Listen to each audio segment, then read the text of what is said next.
Today we're showing off the prowess of the Desert Phantom, starting off at the Tier 1 Wanderer, up to the Tier 5, where it hits so hard, it's like a mind blast. The goal is simple, super buff him in Chimps mode and see how far it can get.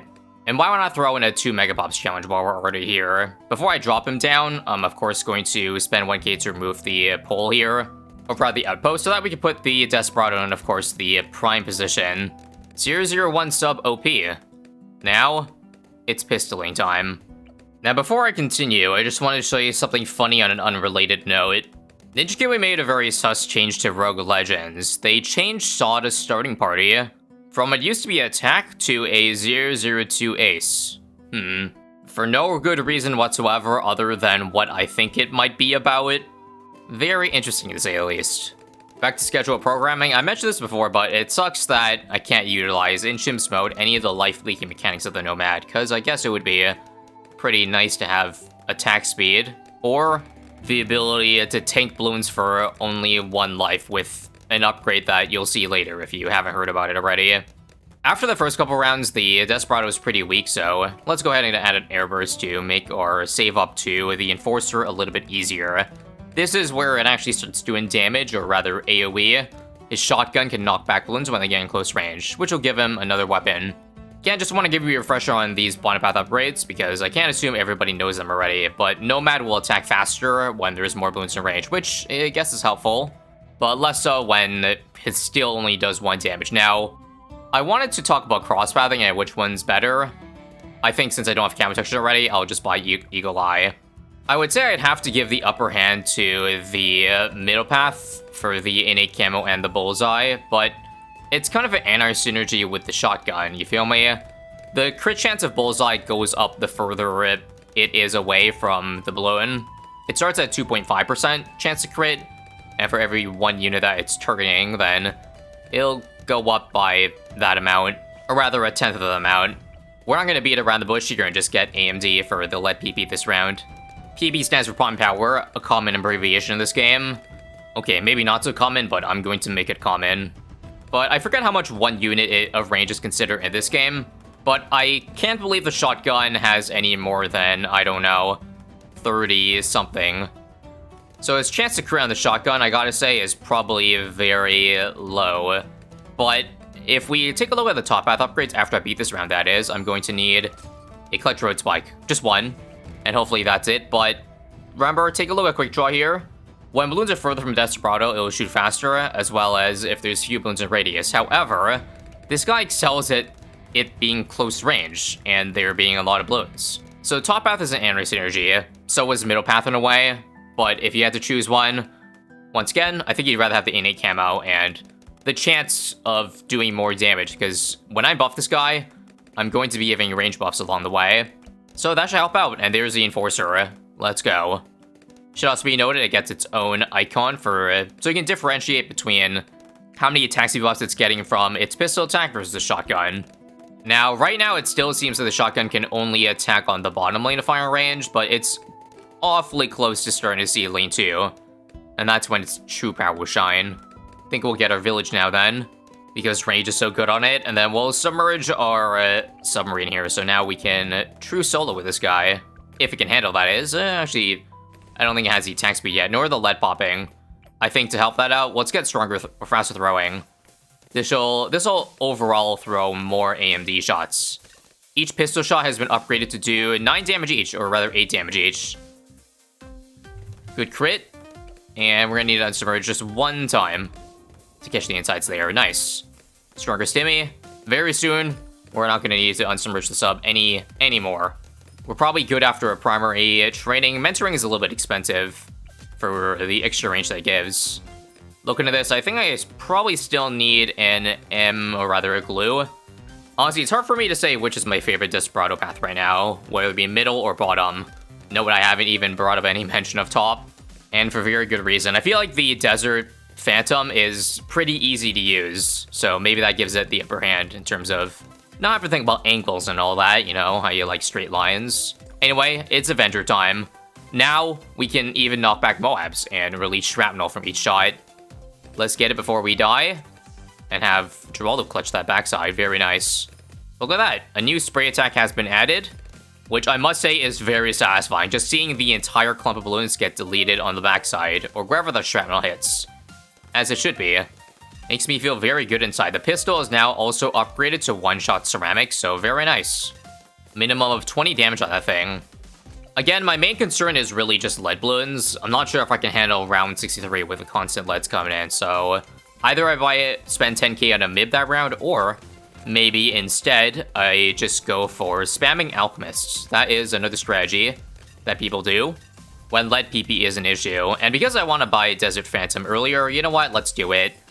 And let's see if giving just one AMD and the 401 stim can keep full uptime on this ability over here. We want to make sure this bad boy never, ever, ever runs out. And from what I'm seeing, it's doing a good job of not running out. There's also a decent amount of crits for what I consider to be a small range, although maybe that might be from the pistol more than the shotgun. Let's see how the shotgun does. Oh, amazing. Could you imagine the satisfaction if we were able to crit with that shotgun shot? One-shotting all cerams in the process. Let's see if we can get lucky for that. Oh, I think I saw it. I think I saw it there. Although I don't know if that was still enough to one-shot. Either way, I think this is a solid mid-game tower. Without many buffs even, it is shredding through firing range. Although, granted, I picked this map because I thought it would be really good for shrapnel. I know I said a minute ago the placement doesn't matter as much as Golden Justice, but it still matters. Because, like, say you're popping a balloon over here, then the shrapnel will release in the range of other balloons. But say on another map where I don't know, let's just buy Desert Phantom now so we can AFK. But say, for example, this is the track on another path, and here is our Desperado. A very happy Desert Phantom. And we got a balloon over here. The shrapnel is going to release in a range where it's not going to do much. So, hence, overlapping tracks like firing range are much better, in my opinion. When Desperado is shooting on lane 2 and 3, it's going to get so much collateral. And that'll be all she wrote for the balloons. I think the satisfaction factor also kicks up a notch with this guy, because as you see, it can do some very nice chain reaction damage. If I'm getting this right, how that effect works is that each shrapnel shot from it creates an explosion, which is why you saw when there's 4 mobs there's a lot more explosions, as opposed to if there's 1, you see nothing, but like that. Amazing. So on top of causing explosions for every shrapnel shot, it also applies a burn effect, only when, like, during that shrapnel shot effect. So pretty interesting conditional, I would say. It's not something we've seen before. Well, I guess other than the Blazing Sun this update too, where the burn effect only applies under X scenario, not just like other towers whenever it attacks. Anyway, decent stalling that we have, and decent damage too. About 200 per 2-shot burst there. Ooh, lovely.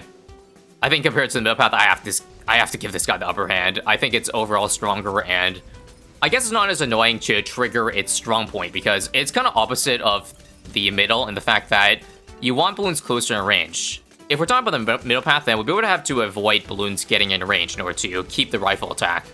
Which is harder to do than letting balloons get in the radius, because when balloons get in the radius, that's when shit's going down. That's when you need the better attack. And there's fire attack again that was able to apply the ZMG thanks to the shrapnel effect. So if I can get away with it, we're gonna go for Ultra Boost. We're not even that far off. However, I think before I get that, I'm probably gonna have to buy an MIB.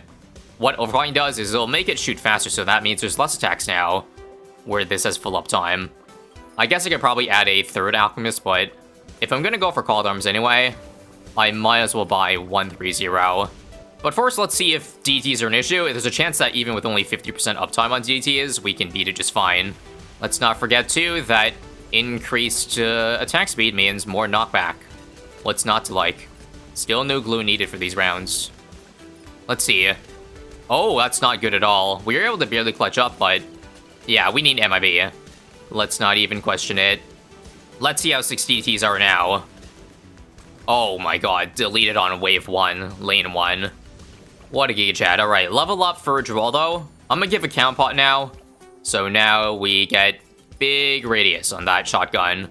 I know I lost the last Wanderer stack, but it's a trade-off I think is worth it. Let's slow it down here. Ooh. Each shotgun burst is about 10,000 damage, and this is not even the densest round you can imagine.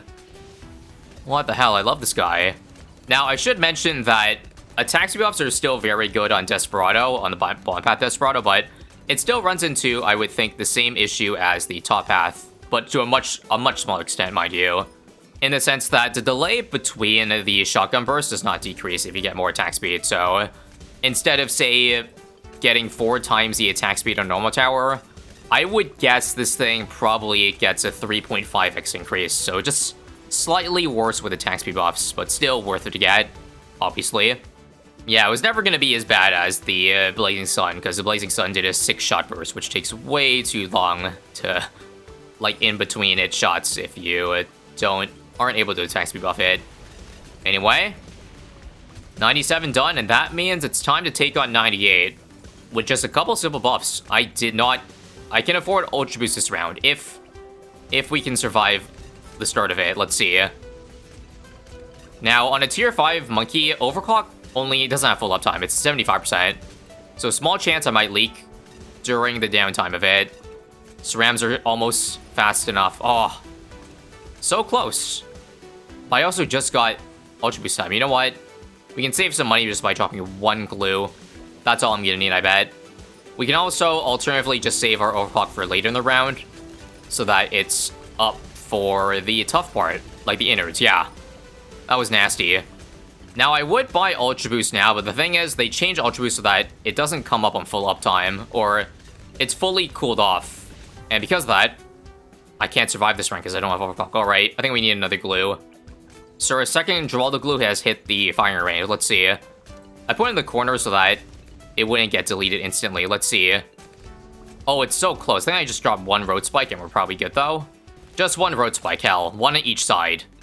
Play it safe. Got overclock now.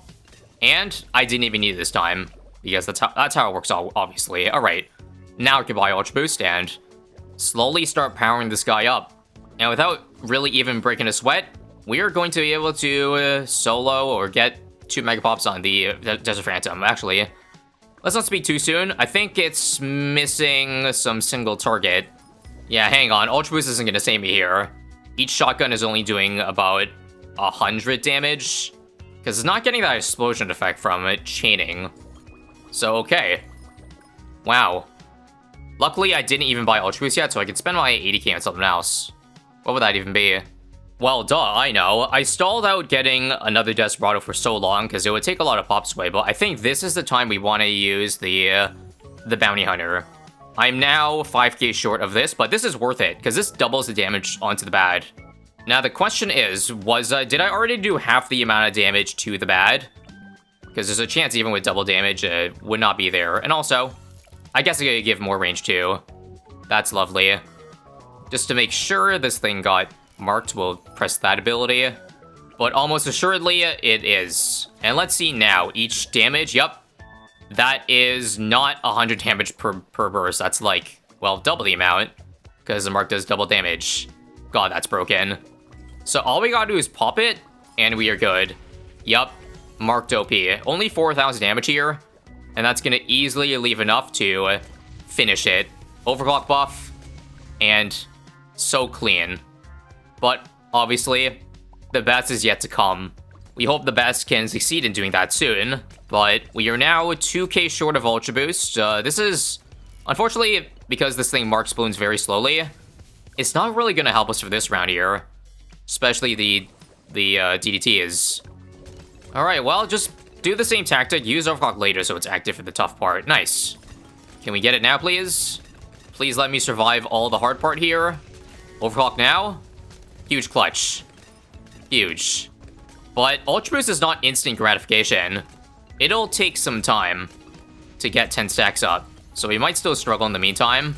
And now let's stop beating it around the bush. Even more range with primary mentoring. And I think it's time to drop that glue down. This now means this takes priority for the alt buff, but I don't really care. We need stun. We need utility for this guy if we want to get far. Well, that was quick. 10 stacks now. And we got called arms for the perfect round to absolutely see a crazy amount of DPS. Let's give some buffs. Let's mark a bunch of balloons and let's go. Just a casual, I don't know, 50,000 damage per second. And we're still missing a couple more taxi buffs. Just need to upgrade to Homeland, and then I think a permanent brew. Because now it's shooting so fast that it's going to use up its shots really quickly. After that, I'm not really sure what I should get. Maybe I should just keep on spamming like 240 Desperados just so it can mark even more targets. So maybe if we have enough bounty hunters that we can just constantly press that markability and mark a majority of the balloons on screen, then yeah. This thing can probably go well beyond, hell, even 140, but again, the single target is what the issue is. I'm a little bit short of Homeland, so let's see if this is going to be good enough. Buff, give some marks. Uh-oh. Doesn't look too great right now. And indeed, it does not look great. Well, that sucks. We're going to pop one of them, I think. Yep. But the second and the third are going to fall behind. Damn. One Spike Storm. That is all I'm going to allow myself to get. Let's combo with Call to Arms, and this extra 20,000 damage should be enough. I hope. Because here comes number one. You know what? We'll use our Rejuve too. I need it. Number two, a boot now. And number three, pop. Nice. Puts us 10k short of Homeland, but given that there's no bats for another 20 rounds, we should afford it easily. And again, I gotta say how awesome it is that the Desert Phantom is basically its own support. Given enough attack speed buffs now, we don't need any Mold Press or like Super Glue to keep looting the Titans in place. And there it is, we did it. We made it to the Homeland defense. Now, I don't know if this is always a thing, but I turned down my accessibility so that you wouldn't see a flashbang every time I use the Homeland defense. However, it seems like in doing so, you also remove the crit effects. Notice that it doesn't show a crit anymore, which is kind of annoying because seeing the crit animation is part of the reason crits are so cool, I guess. But just know we are still critting, and also I guess we can't see the frequency of those crits. Granted, I think it was pretty high given how much range we have now, but still. Unfortunately, money sucks, so we're not going to be able to get another Permabrew upgrade. Probably just another Call to Arms at best. And let me just see if I can hold off all of these FDTs here, because good god, that's a lot of them. But, activate Homeland, and suddenly, we can hold them back again. Very good. Pretty sure it hit the road spike there too, so that was a lot closer than it looked. Alright, so let's see, $34,000. Obviously, we're not being an FBAT, but I would love to see how close we end up getting. So we can barely afford it, that's good. We can also give a camo pot. Use this, and how much damage now? Single target, about 2,000 or so. Yeah, it's not gonna cut it. We are very far off from beating it. I'd like to see if I can drop other towers to save the day for 34k, but if this is the end for real, then it's a shame we couldn't get further, because I know this thing would have wrecked the 140s, I bet. So I can afford 2 more Spike Storms. I'm not sure if that's going to be enough, but I guess we ought to try. So let's see, Homeland now. 1, 2, and 3. And we'll make sure to use the Rejuve Potion again. I think this is going to be enough, because 3 Spike Storms plus Homeland is a pretty decent amount of, I guess, extra bad damage, right? Yeah, each one did about 13,000, so if I do times 2, then 50,000 per Spike Storm. And 1, 2, 3 again. Come on, 20%? Pop already, will ya? Pop, asshole. Oh, good. That was just in the nick of time. And now we can see those ZMGs slowly traveling backwards. I like because it shoots so fast. It's almost a slow glide back to the entrance. But good to know we did it. I lied, though, because we beat the FBAT only to fall to not have enough damage for the last one. Ouch. One last try with triple Spike Storm, Homeland. Nope. That's gotta be infuriating. Okay, here's an idea. Let me use Homeland specifically right when the bat turns the bend. Reason being, I want to have these spikes eat up, like, the most of the bats, because they time it really quickly. Like, instead of using it before it reaches the bend, then I think that gives us a better chance of doing more overall damage. Like, I'm gonna Rejuve now, get 3 spikes again. Does that make any sense? This pops a lot earlier. I also should mention I got 3 sharpening stones on spikes. That helped. And here we go. It's just the Bloons and us. Spike Storms, don't die. You asshole. That was close. But we did it. We clutched up. Now that was peak. Only to die to the very next round because I guess I lied. Rounds start scaling up too fast for this thing to easily shred. But think about it. This upgrade only costs $30,000. What other $30,000 tier 5 can be buffed to get this far? Well, I can name a couple off the top of my head, but that's still a very good feat, let me just say. I thought maybe the shrapnel of having other balloons on screen would help a little bit, but nope, I think it just gets in the way. So that'll be the end of the line for the Desert Phantom. Overall, racking up how many pops? Casual 22.5 million. Before I go, I just want to show you what I mean when I say that the attack speed buffs aren't 100% efficient on the bottom path. Once again, a 10x Ultra Boost stack plus an active overclock on the tower should net you 1.67 times attack speed times 1.67, so about 2.8 times the extra damage. But if we take a look at the damage count here at the end, we've got, I would say, 2x the amount instead. And just to show you that the ratio should indeed be a little bit higher than that, how about just a Dart Monkey test? 74 damage on this guy, 204 with the 10x Ultra Boost and all that, for a total of exactly 2.8 times more damage. Wow. Math. Nevertheless, if you missed any of the other Desperado showcases, you can go ahead and click the end screen tier, or subscribe for more content, because I got a lot brewed up.